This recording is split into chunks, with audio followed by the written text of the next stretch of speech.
Moving on, months after floods hit Gilgit Baltistan, victims still await rehabilitation and aid from the Pakistani government. Residents of Goro Jaglot area recently held a press conference in the hope their voices will reach concerned authorities, as they accused their rulers have turned a blind eye to their problems.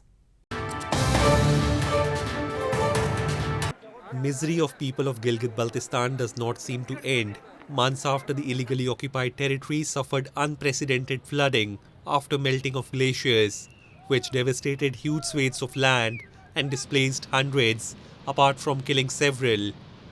Residents of Goro Jaglot area recently held a press conference to raise their concerns and accuse the Pakistan government and local authorities that they have turned a blind eye to their problems, with no aid or rehabilitation efforts done so far.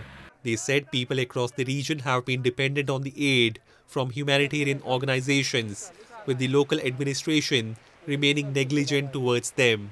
इन जितने भी 5-6 माह गुजर चुके हैं, यहाँ पे ज़हनी अजियत और कैफियत से गुजर रहे हैं। इतनी 1000 कनाल ज़मीन से ज़ायद जो है वो दरिया के नज़र हो गई है। लोग बेघर हो चुके हैं। अब तक इंतज़ामिया की जानिब से बजाय इनको बहाली करने के किसी किस्म का काम नहीं हुआ। तो अब हम यहाँ पे आपका प्लेटफॉर्म इसलिए इस्तेमाल कर रहे हैं कि यहाँ पे हम मुक़्तदर ऐवानों तक हमारी आवाज़ पहुँचे। Residents of Gilgit Baltistan have long complained of discrimination by Islamabad. They accuse Pakistan, which rules the region through a proxy, does not grant the locals any political rights and representation, but exploits the region and its resources.